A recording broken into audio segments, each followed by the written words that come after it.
Hackathons are awesome for checking out new technologies and seeing how they work in the real world. You get to watch participants work on projects and hear them present their ideas.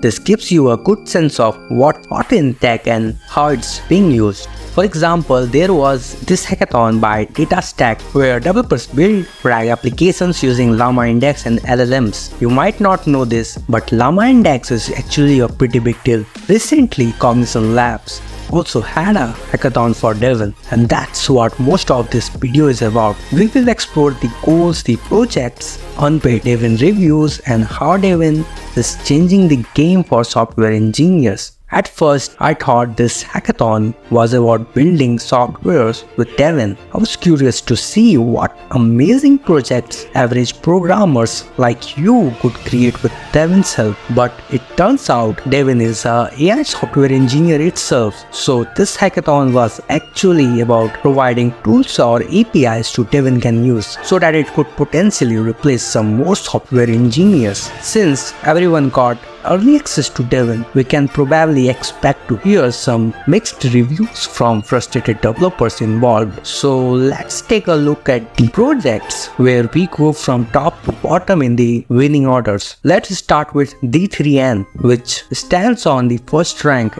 It's an AI agent orchestration framework that manages multiple Devin instances to address distributed problems at the same time. So here's how it works. It takes a GitHub repo and turns it into isolated GitHub issues, sort them from the easiest to the hardest to get things done quicker, and then it's got this master Devin that controls a bunch of worker Devins, allowing them to tackle these issues at the same time. Plus, it gives a nice speed boost with parallelization and automatic retries using React Flexion for failed jobs. Next, we have DevSim. This one lets Devin play around in a 2D space. Here, Devin can use a physics engine called Mochoko to see how things move and interact in 3D space. Project number 3 is Devin at Home. This one basically allows Devin to access your own computer and networks with some safeguard in place, of course. And finally, there was a team that had Devin to build and launch its own crypto token on Solana blockchain. Even though Devin is a powerful tool, there is still a need for humans to be involved. They need to make Devin more interactive, whether it's in web browser or a IDE. The idea isn't to replace engineers but to work together. Sometimes little mistakes like finding missing semicolon with traditional Devin method could slow down tasks, but a human developer could knock that out in at least 2 to 3 days. Finding honest reviews about Devin wasn't easy though, but I finally found one that seems unbiased. I think it's still in its early stages, high latency, but think of it as a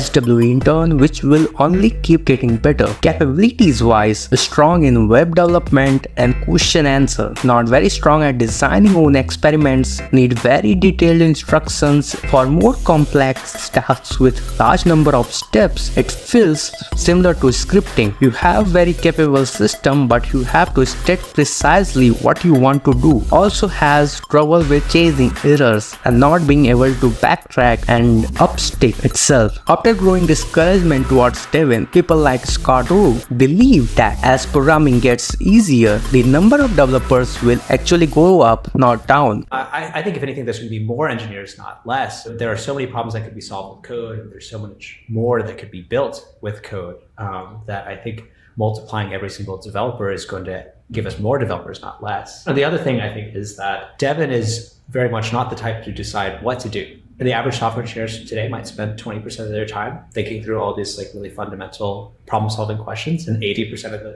the time writing that in code. They'll be able to do 5x more, and they'll be able to spend all their time doing this really creative problems. But what if the demand for programmers is not going as well? So if you believe Devin might replace you in the future, revisit this video and comment. Until then, see you in the next one.